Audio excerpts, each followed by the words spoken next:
Hi, I'm Joe Watson, and for my presentation, I decided to go with Destin Beach.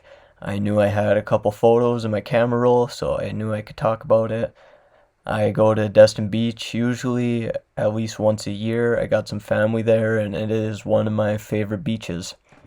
So, the picture on the left, you can see that the water looks pretty green, and that's just one of my favorite parts about it. Also, on the picture to the right, that's me and my girlfriend. We were there last August, and you can see a little bit of that white sand. I wish I was able to capture a better picture of the white sand, but the white sand gives it such a unique look along with the green water, and that's why it honestly makes it probably one of my favorite beaches.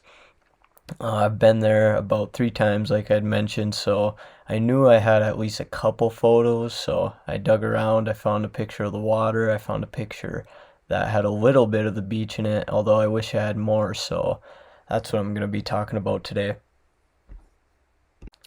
So here's a bit of a history of Destin Beach. Like it says right here, it is literally almost a part of Alabama. It is right at the top and as west as you can go in Florida, pretty close to Pensacola. Destin and Pensacola are pretty close to each other, but Destin Beach is a part of the Gulf of Mexico, of course, and it empties into Destin Harbor, which was a small fishing village named after Captain Leonard Destin. He settled there in 1845 along with other settlers who were mainly fishers. Now, Destin, Florida is still a big fishing spot for people in Florida. Destin Harbor, people are always fishing there. Every time I've went there, I've seen people fishing there.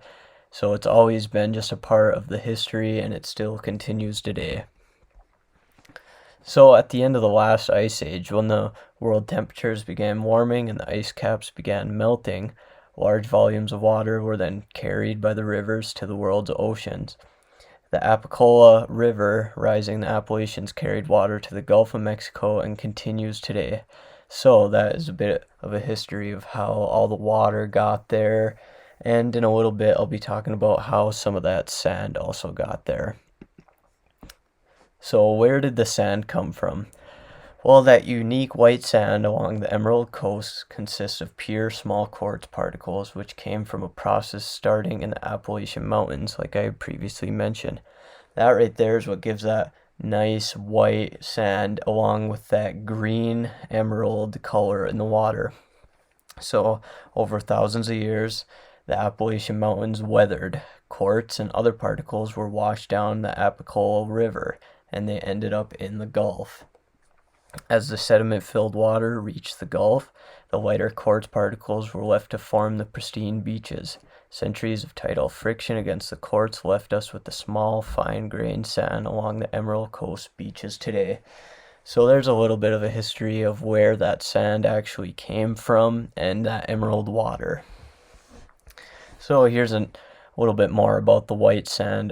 The sand is so white because it is almost 100% quartz, and that is unusual to see on other Florida beaches. Not other Florida beaches are 100% quartz, and they are not as white as this beach, but that could also be due to pollution, like sand and water maintain such a strong color and clean color in Destin Beach because there's actually not a lot of pollution in the water, so the waters are clean, and that means the beaches are going to be clean. Everything washed up from the water is going onto the beach, and it's going to be clean if there's not a whole lot of pollution.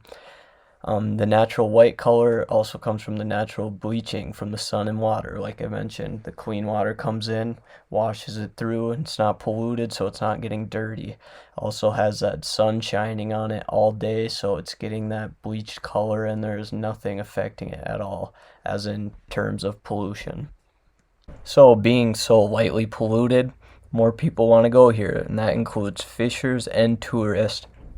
Tourists aren't going to want to go somewhere with some dirty beach that has dirty water. So they see Destin Beach and they see that it's clean, the beach is clean, the waters are clean, and they know it's fine to swim at. So now all kinds of tourists go there every year.